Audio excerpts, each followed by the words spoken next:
Mbessa, Cassante still open. Also do note that it does feel like the Skarner priority has dropped. Again, the nerfs were substantial, but it's always the question, because I feel like he's been nerfed a lot. His items have been nerfed a lot. And as I finish my sentence, it looks like he might not be perma-ban anymore, but he's still there. And I think the important thing to note is that pro play is always kind of slow to change. And I think comfort is really important. So many teams have just been practicing Skarner for so long. The transition between end of split to start of this tournament was really short for a lot of teams. HLE had a little bit of a longer windup, but the patch we're playing on has not been out for a lot of time.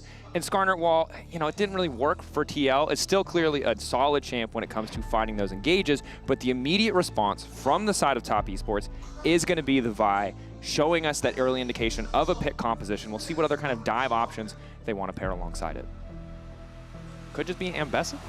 That's the EU classic, but maybe I've watched too much EU. Instead, it will be the Aurora. And this is a composition that also got nerfed. Got nerfed, and it did not work for Casey when we saw it. And TES, obviously a very different team, but they were not able to find success with it. We'll see if TES can show us a little bit more of how it's meant to be done. Yeah, one of Creme's most played. I do think that combinations like the Aurora Vi are so reliant on being able to just have a great snap engage with that mid-jungle 2v2. Hanwha Life just taking a completely different book. And right now we have very clear anti-dive versus dive. Already pretty heavily committed, I think, to the team comps. TES is going to very clearly be the aggressor here. And now the final pick, are we going to pick up a blind pick for Zeus and leave our bot lane picks to later? Or instead, it's going to be securing the Ezreal for Viper. Ezreal goes with anything, in anything, and it's great into dive. And I really got to say, I love this first three from HLE, right? The safety into the dive that you mentioned, the scaling safe options with Azir, a champion that can still make plays in mid-game. TES, the pressure is on them to leverage these champions to find picks, to not let HLE just scale comfortable in this game. And TES are a team that can play at breakneck speed. They will push you in a lot of ways that other teams won't. It's like a classic LPL team trait, but TES embody it super well. I was hoping this was going to get picked because JackeyLove is one of the very few players where I see MF, I'm like, you know what? It's an MF angle. That looks good, and I trust him. And I wanted to highlight Ezreal, as safe as he is, the one thing that ever since we had the period where he was just winning lane left and right, did get those changes reverted. And ever since, it's very classic. He's very safe, but he shouldn't be winning a lot of lanes into lane bullies. And MF, when piloted well, and I'm going to trust Jackie blindly to do that, is so insanely oppressive. And I do think that the one thing that Hanwha Life are going to have to be very careful of is what happens if you have too many losing lanes. Now, I do think that the Zeka will be fine here on the Azir. It's a pick that was kind of the first pick he started to pick up after he tried to get rid of his identity as a melee one trick after Worlds 2022. But it is a type of champion. I think the draw for Hanwha thus far, it does need some time. It doesn't quite have the same explosiveness that TES has. Well, the early levels for Ezreal, because of the attack speed steroid, I feel like you're in a position where HLE, the good news is, even if you end up in a situation where your early lanes don't win on paper yet, you will get to counterpick one of these matches. TES have red sides, you won't get counterpick on both, but you could prioritize blind picking your support, probably losing out in a bot lane 2v2, depending on what HLE want to bring. Are they looking or for you can prioritize counterpicking for 369. It is just going to be the immediately on a lock-in. So that is a clear signal that I think they're looking towards the Jax. So Jason's already been taken away, and Gragas is the classic counter matchup. Jax also feels very safe as a blind pick. Doesn't really have a lot of champions that I think counter him quite as easily. Can go towards something like the Camille, which frankly would make a lot of sense in this style of composition when you're already fully committed to the dive. And it does come through there. And then for the light, his Alistar is absolutely mind-boggling. It's also something that we see picked a lot into the Leona, has the ability to do things like cancel the MF field. It's both great as an engage tool, but also to slow down the dive that certainly will be coming through from TES. And to me, we are conceding bot lane, right? Alistar level 1, you're not doing anything. You are not stepping up there. And now the response, I mean, fighting fire with fire here. Credit to 369. This was how they wanted to use their counter pick, right? They could have gave it to Crisp. They could have gave it to support. Instead, it's the Kennen now coming out here. And this is a tough pick to execute on. Can TES keep the momentum up? Because if you get the Aurora into the Kennen, into the MF, everyone at home can visualize the Wombo combo, but pulling it off is another deal entirely. And I think both teams are going to be feeling happy with what they have here. When executed perfectly, I think the Hanwha Life comp, it's so hard to actually reliably dive targets, right? There is so much safety. There is an incredible amount of counter engage, a lot of mobility and safety. Trying to dive into Skarner, into Alistar, into Ezreal, these things are tough. But I do think that with dive comps in particular, when executed well, you can reach a critical mass. And TES, to their credit, that's 100% what they've gone for, right? Like, this is a critical mass of dive, teamfight potential, and just AoE damage that Hanwha Life is going to have to deal with. I will say this is an insanely free Merc Treads game. Anyone who does not build Merc Treads into the Leona, Kennen, Aurora, I think is making some mistakes. But again, two very different compositional identities. I think we have something a bit more, what you call a standard, like, good pro play draft, right? You have Azir, you have some decent power on the bottom side of the map in the Ezreal, you have the safety. It's a bit boring, but it gets the job done. But it gets the job done, exactly. And on the opposite side, we have TES with, you know, all-out aggression, foot on the pedal. Love it. It's so, I love it when a narrative comes together. Isn't that great when they just deliver like that? I love International League of Legends, man.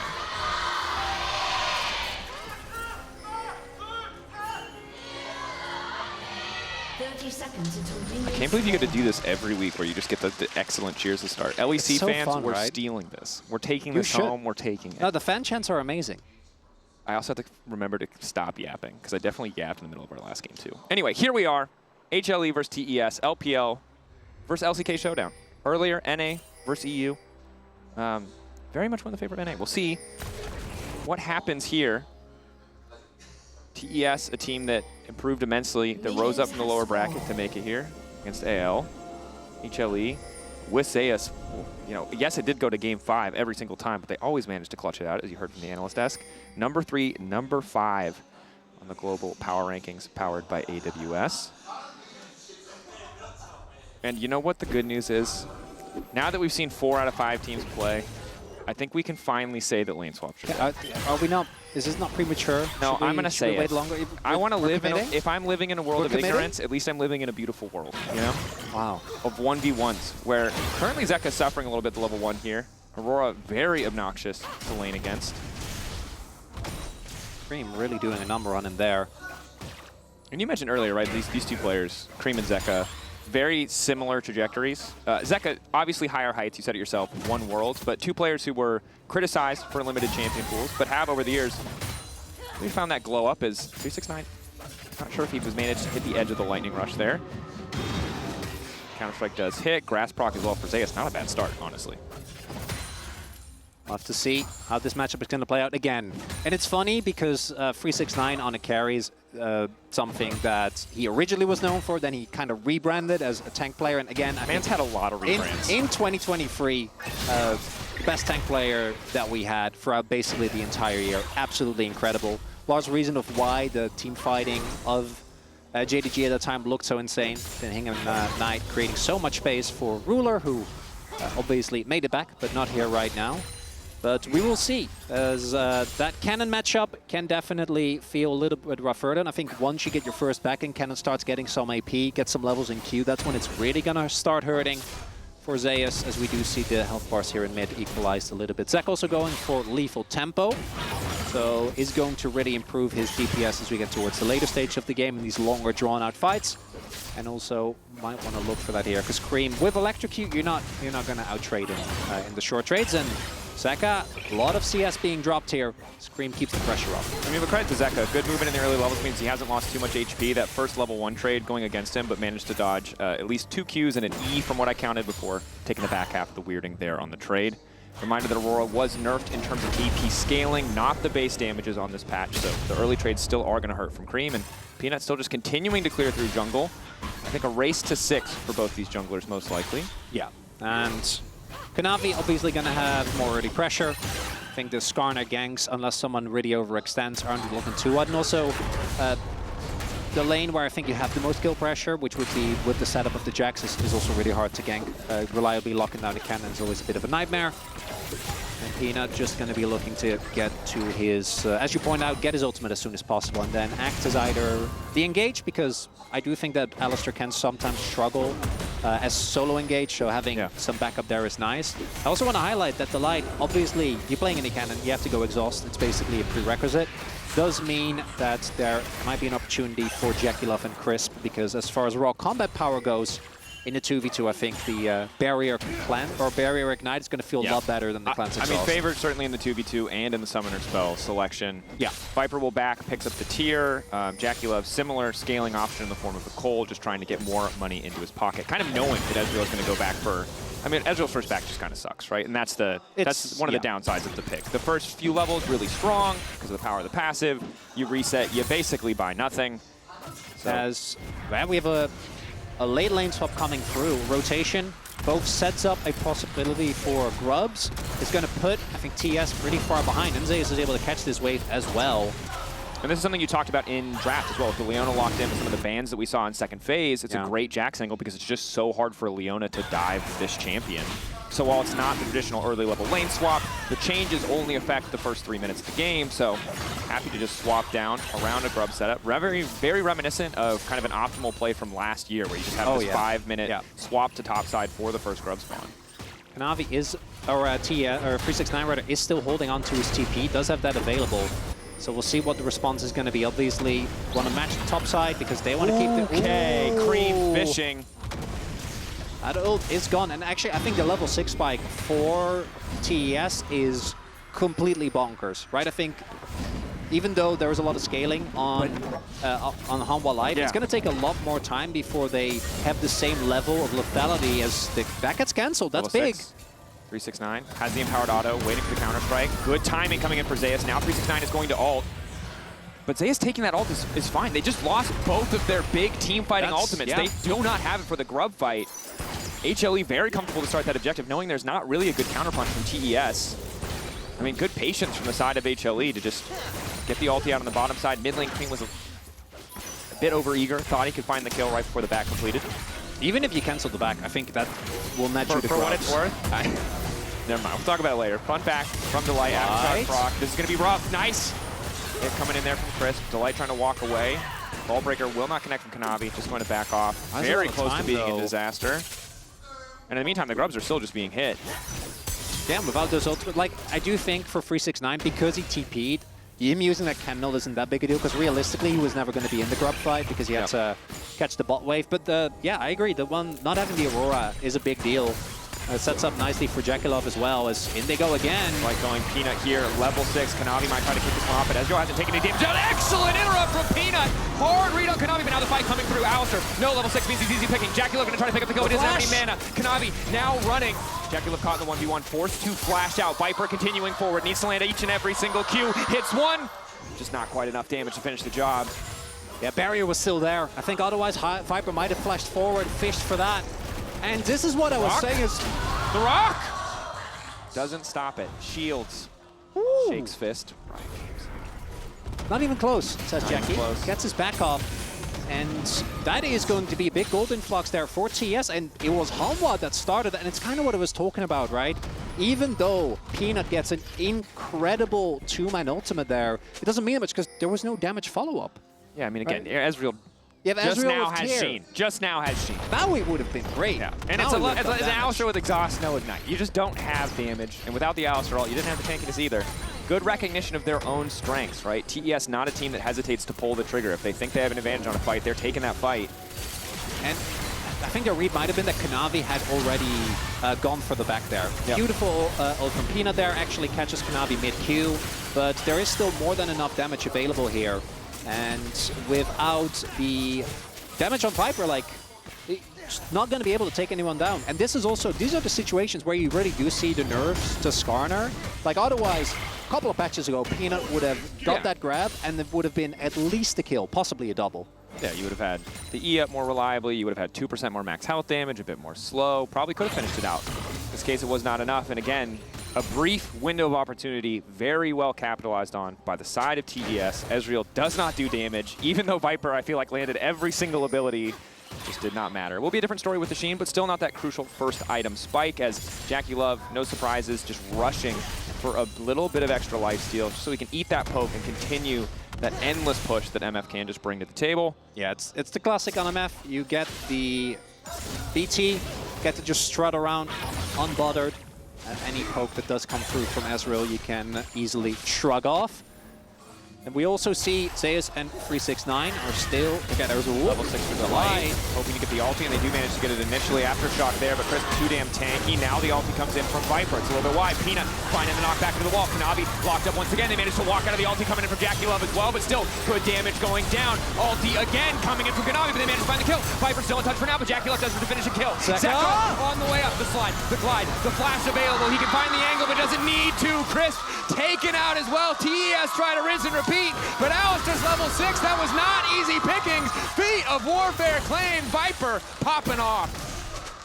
And perchance a false sense of security after that previous play ends up working out for TES. They opt into a very, very similar skirmish, but the difference this time, no sums on Jackie. Barrier isn't up, Flash isn't there. And initially, this does look kind of suspect, right? Delight just walks up and they're like, we can take him down, but no ult for Chris, and there is ult for Delight. So all the damage doesn't really mean anything. And then here, JackeyLove tries to take down Delight, he just walks it off, Peanut walks forward. And while all of this is going on, Viper has just been free-firing the entire time. And at this point, JackeyLove and Chris, all they can try and do is maybe get the counter kill on Viper. Not gonna happen. And now Viper is fed. The small gold lead that was there for TES has evaporated. Hanwha Life are gonna be feeling a lot better because so much of that gold did go. And this is what we were talking about in the LPL. JackeyLove did kind of just wreck Viper, right? And this is including the year where Viper won Worlds on EDG. Something that has to be respected.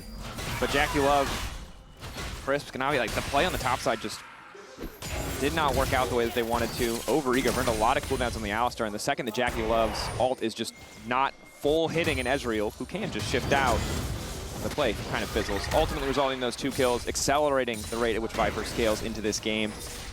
JackeyLove still left wanting. Closer and closer to the Bloodthirsters. He did opt for the goal. He has the free boots now too. But a little bit harder for him to walk up in the mid lane, right? Viper's is the point where you can just ult mid-wave whenever it's off of cooldown to just try to secure prio for the team. And HLE, with that prio, have already started the next objective for themselves. The Drake, they picked up 3 grubs earlier. Now grabbing the Drake as well. 3 kills. Yeah, they're very close to the defeats. Gonna equalize the objectives here. 3-3, 1-1 in grubs and dragons respectively. The TES, I think there we see kind of the risk that you're doing with this composition. Your burst does need to actually hit the relevant targets, right? It needs to be, well, it needs to be on Viper. It's a weakness, of a lot of compositions, but yeah, you're right. Like if you're going to jump on someone and kill them, it should probably not be the Alistar, but at least you need to kill the Alistar. Ulti goes in there for 369. Oh, Zeus, he might be in trouble, TES. Starting to walk away, Mark starting to stack up. Nice backstep on the ulti. Wants to get out of this one. Flash out the root is there. Vault breaker in, and Kanavi grabs the kill. Tournament starting to fall as Creme holding on. We'll just recall. TES set up to knock down this tower, and even if the Speed of Warfare already went to the side of HLE because of the topside play, Peanut is here to clear the wave. That's big. Stops the push from coming through as Delight and Zeka starting to push on the top side. Oh, the TP, they're looking to dive in. Tough target to dive. Do not want to give up feats, but top lane tower already set to fall. Peanut keeping the wave away from the tower. Creme on the way down. Peanut probably going to drop here. Ulti in, the weird and good amount of damage, trying to finish him off. Ulti goes down from Creme as well, and it looks like they're going to try to walk away. Zeka going in, goes for the pushback, catches Kanavi, now trying to walk away in the meantime. Top lane tower, crucially, still standing. Neither side have claimed feats yet, but if this tower goes down, it will go to HLE. Might be in trouble here. Does have his sums. Exhaust. Just taking time with the slow, walk in, waiting for the pole to flash over, clean patience on the combo. HLE grab another. Yeah, both Zeus and Jackie going for flashes they probably should have just kept against the Jacks and the Alistar. Really easy for them to get over that wall. And that was a messy sequence of events. Love the play towards the bot side of the map. Great punish there on Zeus from TES. But then with the TP to come through, even though they do actually end up killing Peanut, the fact that they get that Hanwha Life both get the kill on Jackie in mid, as well as the topside turret, means that it's still a relatively even trade. And when it comes to scaling, I think this is very reminiscent of the first game we had today.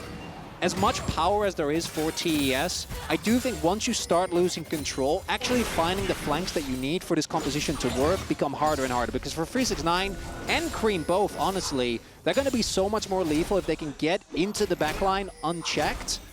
We'll see if they're going to be able to do so. Also, the later we go, the more powerful Zeus gets. And if he's ever in a position where he can threaten the all-in in 369 and force that Kennen ult in a 1v1, Kennen goes from feeling like this team-fighting god to, frankly, a pretty underwhelming champion. It's what we see with sidling Kennen so many times is if you start to win that 1v1 matchup, he just doesn't get to pick the terms when he does bring out that ulti. But for now, as you said, very close. Insanely close game, 100 gold separating them. Neither side has gotten the feats. It will be the next objective to spawn. You can see top right of your screen. Minute and 15 seconds till the Herald. 2 minutes till that Infernal Drake. And right now, HLE have push in mid, have push on the top side, so could look to contest a bit more of that vision, but resets have already come through from TES. They'll be the first on the map. And as we saw there in the graphic between Zeus and Freeze, that 2023 was a magical year for sword versus shield. You know, the two classic top lane archetypes. Yeah. And I know you can't hear it without life, but in that case, on those teams, it was so true. And it just was a pleasure to watch. Thus far, that specific matchup not been super explosive. There's mostly been trading. 369 though, still been able to build a solid lead when it comes to the CS. And for TES, again, I'm going to be looking at how do they set up these fights. If it's an actual front-to-back, Hanwha Life can mark everyone, can use the disengage that they have to keep both Zeka and Viper safe. I think it gets hard to play out, but if they ever get caught off guard, Kanavi's setup together with Crisp is insane for all this AoE team fight damage. Viper trying to poke and contest the vision at least a little bit.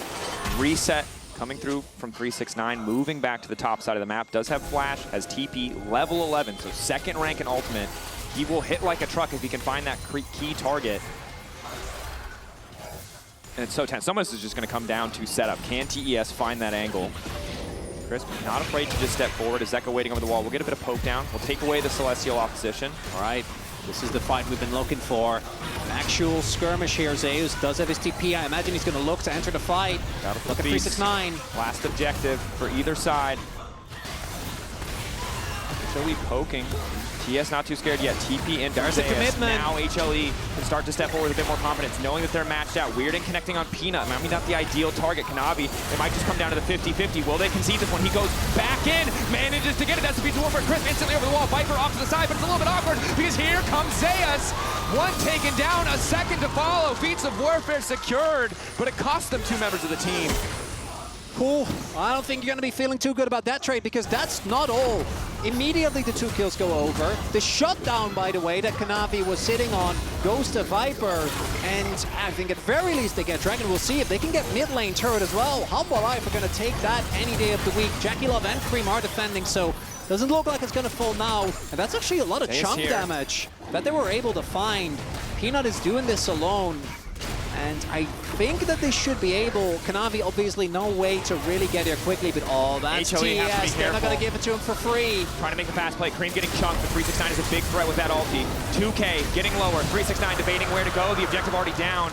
Doesn't want to flash over the wall. Patience from HLE. Did not panic. Fought for the objective. And now Zeka desperately trying to clear out this Herald. We do see there. TS is making sure Hanwha Life don't get anything for free, making them work for it because they still had so many of their teamfight ultimates available. And that's tough, right? Because you gave 2 kills, the shutdown that you mentioned, to secure this objective. 50-50, credit to Kanavi for getting it. And the biggest difference here for me is that Zeka from the start had marked 369 and Creme and 369 were both already taken pretty low. And it's exactly what we're talking about. As long as Hanwha Life can keep track of both the Kennen and the Aurora, they are going to be lacking in damage. And I think the thing is, when you're the team with better poke, and right now I do think HLE are the team with better poke, and the backline tools to kind of peel, like the Skarner, like the Alistar, it's so much easier to play these fights, because you just have to wait for the enemy team to try and pull the trigger, to try and find that angle, and then you get to get started. And TES were on vision the vast majority of that time. You said it, the bouncers, and as long as Delight and Peanut are doing their job, Viper and Zeka just get to run wild. Broadly, though, still very negligible. And the TS composition, as highlighted, this is the type of comp that if you get the combo, it always works. As Viper! Forward, 369. That was a bit of a stinker. Not gonna lie, that was not the ulti that he was hoping for. I like the confidence to step forward to try to punish Viper. They do get the flash out, but trading flash for flash. Well, yeah, particularly for Kennen versus Ezreal, right? Peanut? Going in, knocked back to the wall. Is there Delight ready to go? Flash away from the ulti. Yet another one taken off the table is Delight. Debating if he wants to step up, and these small trades just continuing to favor HLE. They lost Viper's flash, but in the overall scheme of things, TES gave up mid lane and top lane flash. Their key flankers now lack that additional engage tool. They make it harder to actually reach the Zeka. Trying to get aggressive, flash back to the push. Buffer on the ulti, nice. Manages to stay safe. Uses the wall to get out. Patient for Creme, good timing as well on that ult. Creme, it's the better of Zeka there. And Zeka's understandable because you know that Creme doesn't have the TP, but great usage, or the flash rather, great usage of his ultimate to deny Zeka that surefire kill. Which does even things out, right? It's 2 carry flashes for 2 carry flashes. It's big. I don't want to like zoom out so much that every trade is even, but in the greater context of the last minute of play, it's not too bad. Ruinous Otacon has spawned on the top side of the map. Kanavi finding Peanut. Peanut gonna try to make it through the wall. 369 committed to taking the jungler out of the picture. That'll working out a lot better. So much damage to come through there. And particularly when you have the Liandry's and you have the both the Vi passive of W as well as Black Cleaver. Peanut's not really going to be feeling too tanky. Nice catch there by TES. Kill goes over to Kanavi again. Building a pretty massive individual gold lead. Oh yeah. Which is a terrifying point to let a Vi get to, is she can just one-shot carry. She can just find solo kills if she gets far into the head. As we take another look here, very straightforward. Gets the smite, gets the Q, and Peanut basically doesn't get to move. By the way, as you called out early on, to no surprise, it's Merc's City on the side of Hanwha Life. If you pick Leona and any other piece of hard CC, people are building Mercs. If you then have double AP solo lanes, I mean, it's a lot of value. They're laughing to the bank. They know this is a good investment. As Kanavi actually having the second most gold in the game. Outside of that, Viper, unsurprising with how he has been playing. And that's a big thing, because Viper, as much credit as people give him, and he's been consistently within the ranks of not just in the LCK or back in the LPL when he played there, as a top 80 carry, not just in the respective regions, but in the world. But he definitely has had ups and downs throughout that period. I think recently he has really struggled with consistency. So him having a big performance thus far on the Ezreal is big. They highly prioritize this pick as well. Yep. And again, weathering the storm of the MF Leona 2v2. But thus far, the gold lead still really doesn't mean that much in the grand scheme of things, Drakos, which means this game still to be broken open by either team. We're waiting. But I will say, similar to the first game we saw of the day, I think HLE have a much easier job. TES are the ones that have to find the engage, that have to lay the traps, that have to find the creative flanks. HLE, if they push first, if they take their time, it's a much easier game to play out, and without the threat of getting outscaled, although I do think that you'll hit a threshold where Ezreal will just get one shot. You know, you got to play the game at a much more relaxed pace. As long as you don't get overeager, as long as you don't try to force anything, it's a little bit easier for HLE. Does decide that he doesn't want to give his life for a crab. Tough call, sometimes it's worth. Now, Zeus off to the side, going to stun up Chris. Kanavi trying to keep things going. Eyes on JackeyLove in that ulti. Where is it going to go? Has to wait until all the CC is gone. Gets a decent chunk. Here comes Creme, but not hitting the ideal target. Zeka finally getting involved in the fight. Creme now trying to make his way out. 369 going in, but he doesn't get much done. The stun still landing from Zeus as he gets taken out. 2 down on the top side for HLE here in the river. TES finding the fight that they were looking for. We're blinking health bars now as Viper and Zeka start the chase. We'll see. Hanwha Life do not want to give up this dragon for free. We do see Chris trying to look for a back here, and there's no smite again, and I think Hanwha Life, they don't want to full commit to this. They were the ones that were very clearly looking for that, and it feels reminiscent of what we saw in the top side of the map, where the team that is looking a little bit too aggressively just gets punished. So nicely done there. As Zeka, he's 1v2ing. I don't know if he should be going for this, but in goes Kanavi. CC's there, the turret laid down. Called that one to back him up, but Kanavi wants to keep it going. Just instantly ults, tries to one-shot him. Walk away the tower, one last shot, not gonna get it done. Zeus now on the way in. There's no way. Such an extended play. That's payoff for the Vet Vi, by the way. Otherwise, I don't know if Zeka dies there, and that's such a heavy investment. Gonna be, I think, a while before he finishes. Still only 500 apart. No, isn't it great? Okay, in this fight, so we see Hanwha Life, and I think they weren't ready for the level of commitment. The fact that 369 is there, Creme immediately goes for the TP. When they heavily committed, when Zeka wasn't even close, didn't have the opportunity to TP in either, then catch them off guard, and TES actually getting a lot of value out of the teamfight ultimates. And then here, Zeka looks to find a possible angle as 369 flashless deep in the side lane, but Kanavi is ahead of the play again. Reads Hanwha Life like a book. And means that now TES get back in. That is that up and down in the gold graph. I mean, you love to see it. As a spectator, you love to see it. As a fan of either team, you're probably nervous about a lot of things that are happening right now. Otacon's still up. Baron 30 seconds away, Dragon's so Otacon likely to go. 3-3 in the grubs. This is an insanely close game. TES have a bit more opportunity to pick up standing gold because they've taken down less towers. We could get 3 of these. Isn't our job sick? I know. It's a great time to be alive. Look, all I'll say is that HLE, right after I was like, they're disciplined, they're calm. They did fight kind of without Zeka. But I think if they have the 5v5, they don't give TES these angles to either fight with the man advantage or land a wombo combo vaulties. They still have a pretty good setup. Looking at the spikes, Shojin now done for Viper, so he's hit his free items. Yep. Zeka off to the side. We're ready! Pushes back Kanavi, goes over, he ults because he's got no other option, but he's right under the enemy tower. Tier 1 still standing. Kanavi, not so much. Yep, wanted to pick up just a jungle camp. Just one camp. One raptor. And a little bit of chicken. Yeah, well, he found a bird, but not the bird he was looking for. Vision doesn't taste so good, As brother. now, HLE starting the objective. Creme on the flank, crucially, has not been spotted yet. They'll see him now as Zeka's TPing back in. Looking for the angle off to the side, stopping the Kennen from getting in. Zeus into the back line, blocking up JackeyLove. Keeping to fall on the pail, but now JackeyLove can fire back with an ulti of his own. Creme in the midst of the entire team. Viper still standing, Zeka still standing. The rest of TES running. In goes the cow! Down go TES! 369 running. Kill the Viper. Baron, Otacon. They're spoiled for choice. They'll get whatever they want for HLE. And the game that was balancing on a knife's edge suddenly tilts heavily in the favor of Hanwha Life.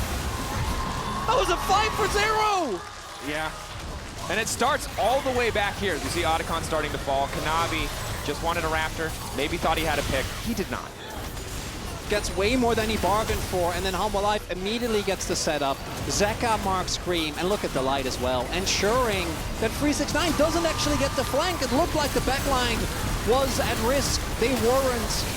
And then by the time that Creme and 369 actually get to have any impact, Jackie's already dead. He had to flash very early on in that fight.